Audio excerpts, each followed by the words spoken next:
ગઈકાલે આપણે 10th question સુધી સોલ્વ કરી છે. આજે આપણે 11 થી આગળ જ્યાં સુધી આપણે સોલ્યુશન કરી શકીએ ત્યાં સુધી ગણતરી કરશું. તો ઘાતાંકની ઘાતાંક હોય તો પાવર રેસ ટુ પાવર બંનેનો શું થઈ જાય? ગુણાકાર થઈ જાય. એ પ્રમાણે 3 raised to 6, 4 raised to 6, 5 raised to 6 છેદમાં 3 raised to 6, 4 raised to 6, 5 raised to 6 આમ થશે.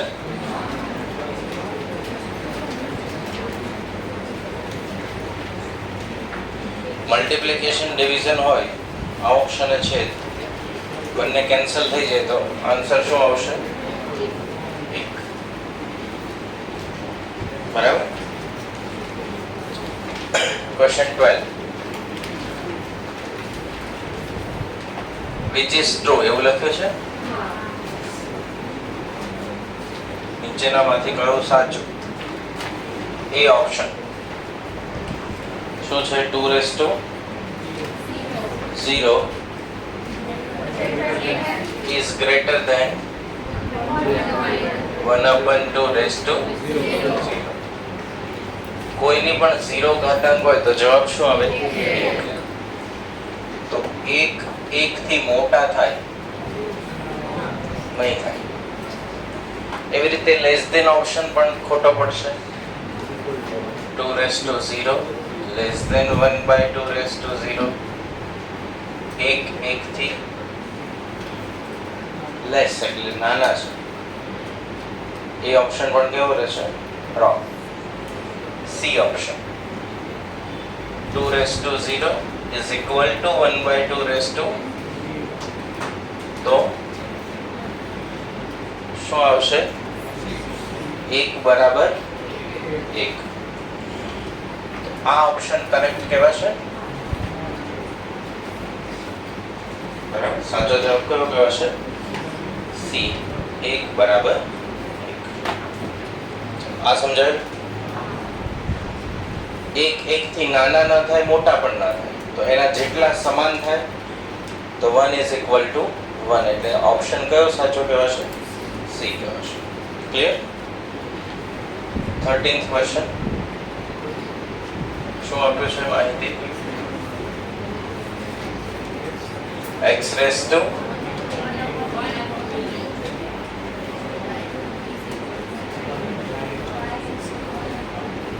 z raised to 1/r છે.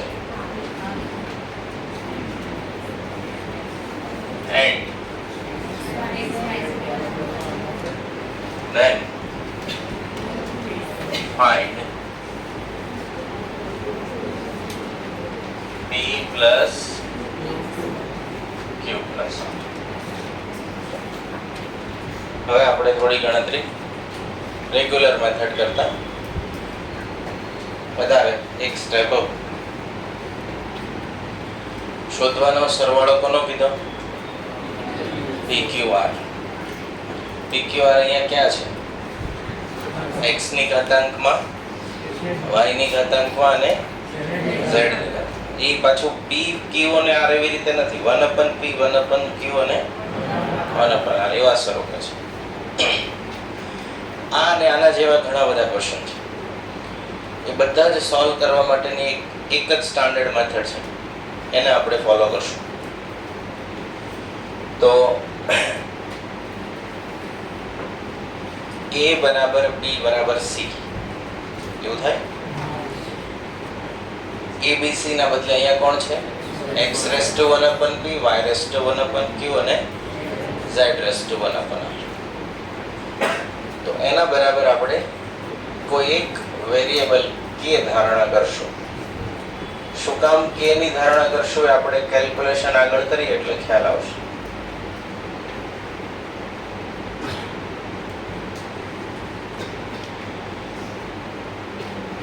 કેટલી વેલ્યુ લીધી? k. એટલે આના બરાબર k કહેવાય.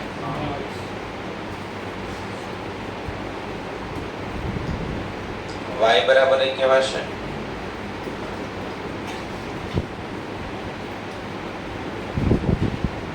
ત્રણેય માટે k ગણતરી થશે. x બરાબર k, y બરાબર k અને z. મારે જોઈએ છે કોણ? p q r. અહીંયા શું છે? 1/p.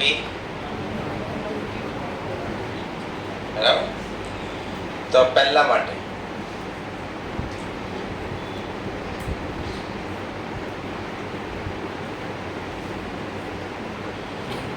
મેં ડાબી સાઈડ અને જમણી સાઈડ કેટલી ઘાતાંક લીધી? b ઘાતાંક. મેથ્સમાં આપણે બંને બાજુ ઇક્વલ ક્રિયા કરી શકીએ. આવું લખ્યું હોય તો હું આમ લખીએ. શું કર્યું? બંને સાઈડ 2 થી ગુણ્યા. આવું પણ કરીએ.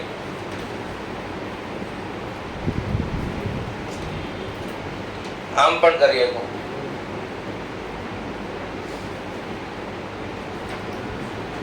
જે ગાણિતિક ક્રિયા ડાબી સાઈડ કરો એટલી સેમ ટુ સેમ ક્યાં કરવી પડે? જમણી સાઈડ. આ સમજાશે?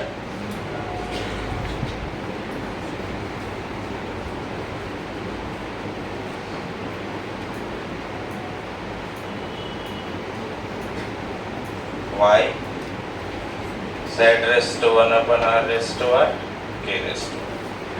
તો ઘાતાંકની ઘાતાંક આ કેન્સલ થવાની. ઓકે. એટલે શું વધે?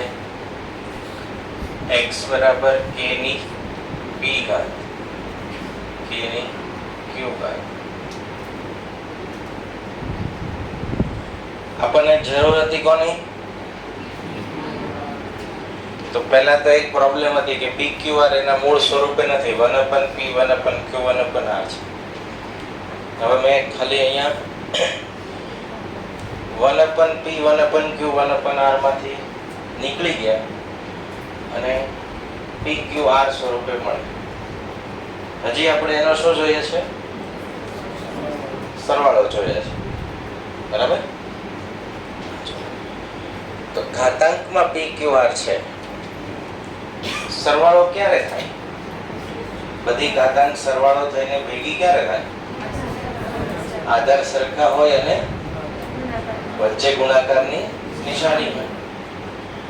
તો x ગુણ્યા y ગુણ્યા z ની વેલ્યુ કેટલી? તો ત્રણેય ગુણી દઈએ. x y z બરાબર k raise to p, k raise to q, k raise to r. x y z ની વેલ્યુ કેટલી આપી છે? 1. એ તો ક્વેશ્ચન માં દીધી છે 1. આવું થાય. પાછી પ્રોબ્લેમ. આ તો ઘાતાંક છે, એને કેવી રીતે સરખાવવી? તો 1 એટલે શું? k ની 0 ઘાત ઇક્વલ ટુ k ની આ બંને સમાન હોય તો p plus q plus r ની વેલ્યુ કેટલી થાય 0 જેથી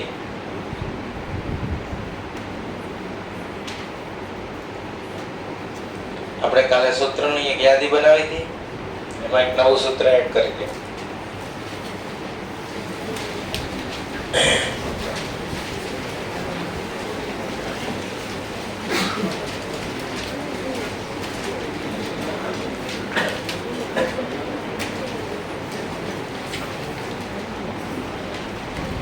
આવું જો તો લખવાનું જો x raised to a બરાબર x raised to b બંને સાઈડ આધાર કેવા છે એક સમાન ને વચ્ચે ઇક્વલ ટુ તો જ થાય જો ઘાતાંક કેવી હોય એક સમાન હોય બરાબર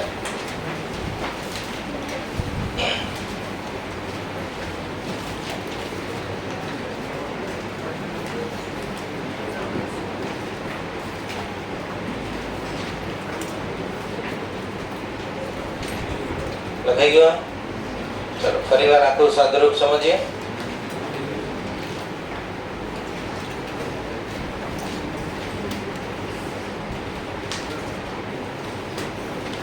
બે માહિતી આપણને ક્વેશ્ચનમાં આપી છે કઈ કઈ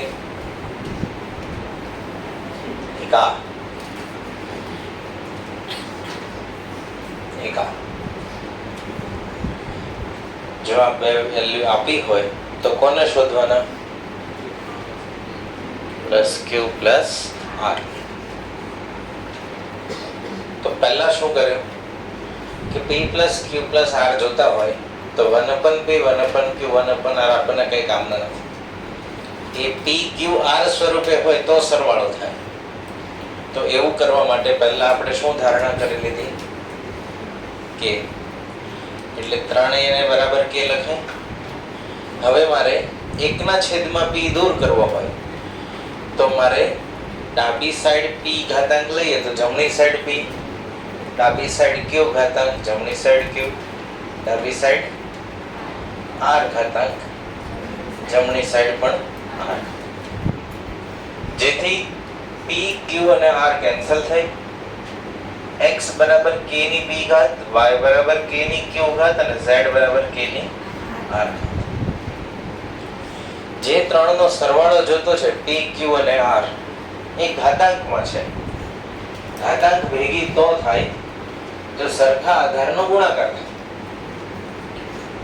એટલે x y z ને ગુણી દઈએ તો ડાબી સાઈડ બધા ગુણાયા એટલે જમણી સાઈડ પણ બધા ગુણાશે xyz નો ગુણાકાર ક્વેશ્ચનમાં કેટલો આપેલો છે 1 આધાર સરખા હોવાથી ઘાતાંકનો સરવાળો થઈ ગયો આની વેલ્યુ આપણે જોતી હતી તો આધાર બે બાજુ સરખા હોય બંને સાઈડ આધાર કેવા હોય સરખા હોય તો ઘાતાંકની સરખામણી થાય તો એકને તો હું શું ગમે તે લખી શકું કોઈની પણ 0 ઘાત એટલે જવાબ શું થાય 1 પણ મારે અહીંયા આની સાથે સરખાવવો હતો એટલે મેં કોની 0 ઘાત લખી k ની 0 ઘાત લખી જેથી p q r ની વેલ્યુ કેટલી થઈ ગઈ 0 સમજાશે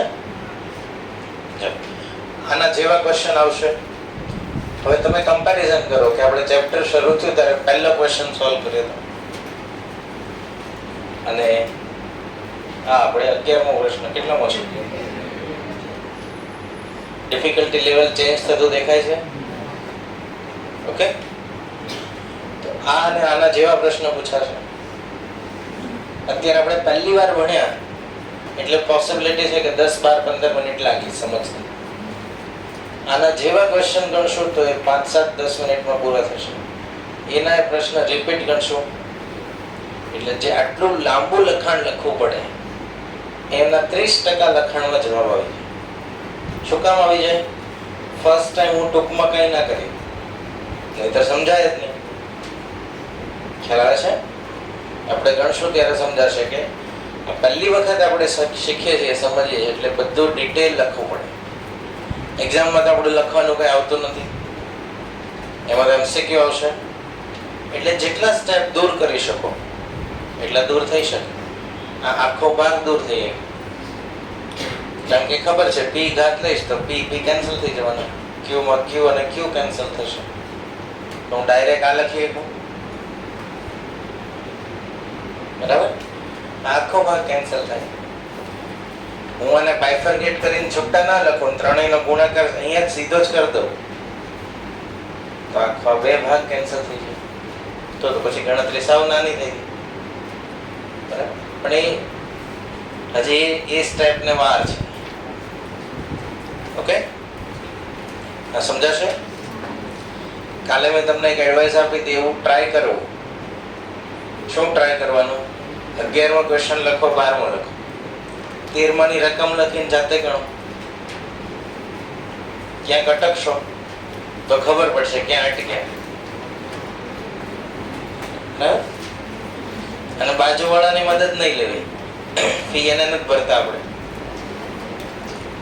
તમને નહીં સમજાય તો હું તમને હેલ્પ કરીશ. બરાબર, પછી હું હાજર ન હોઉં ત્યારે તમે કંઈક એની સાથે ભણવાની વાત કરો ત્યારે કરી લેજો, પૂછી લેજો,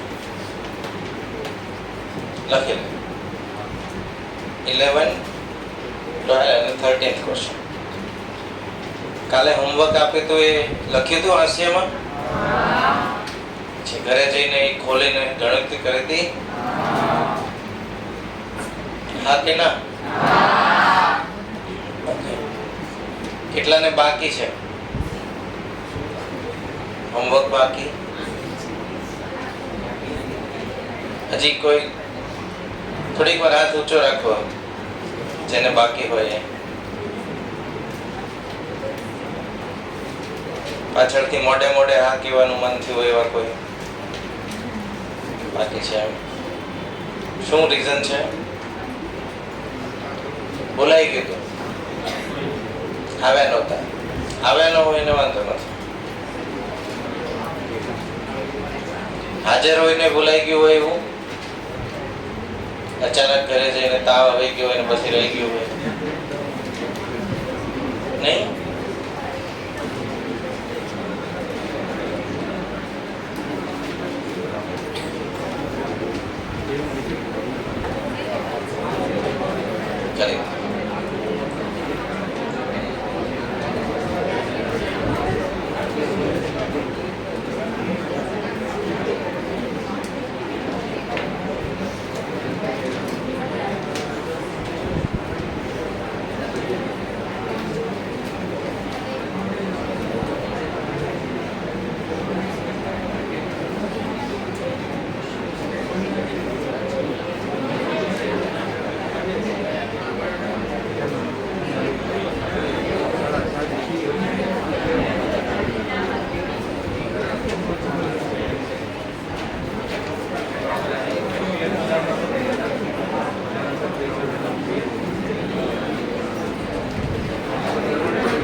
ચલો આમાં ડાઉટ કોઈ? એના પછી question number 14.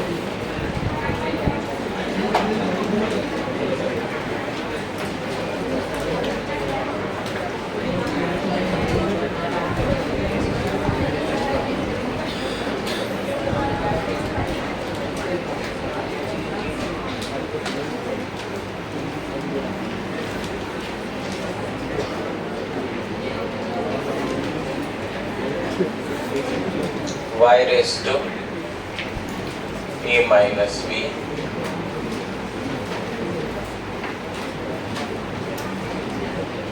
into y raised to minus a minus b આવું થશે. તો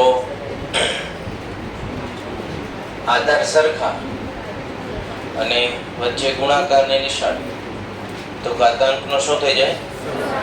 સરવાળો. તો y raised to a minus b c minus a ઓછા a ઓછા b, તો b કેન્સલ, a કેન્સલ, તો શું વધે? y raised to minus a minus b. હવે y raised to minus a minus b જે છે આ અહીંયા જવાબ તો આવી ગયો, પણ આપણને MCQ ના જે ABCD ઓપ્શન છે એ આના પ્રમાણે ગોઠવાયેલા નથી. તો અહીંયાથી આપણે -1 કોમન કાઢીએ.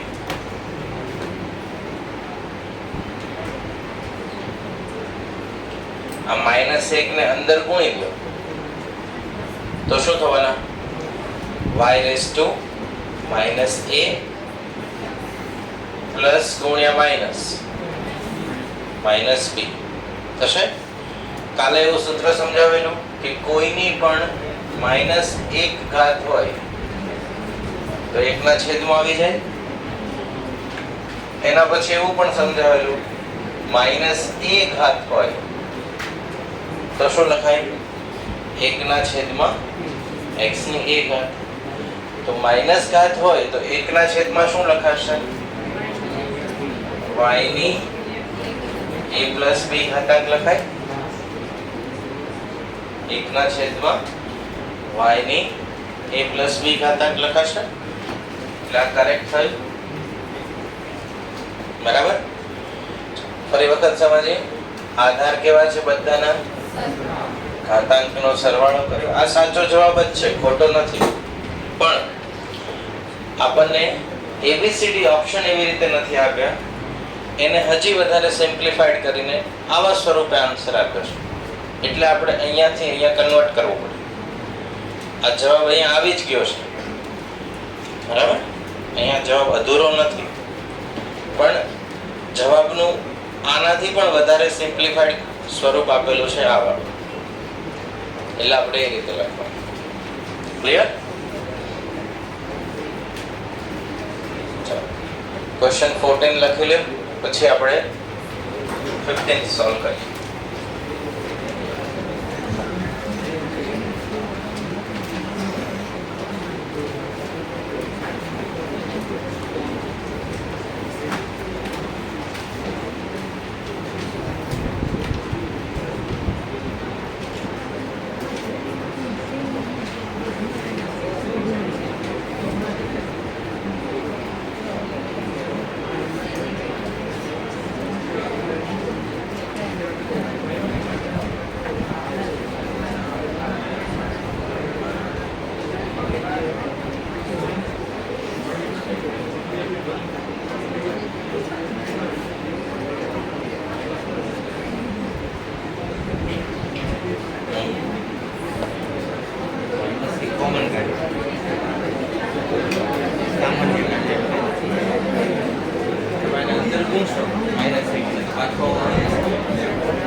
Question 15.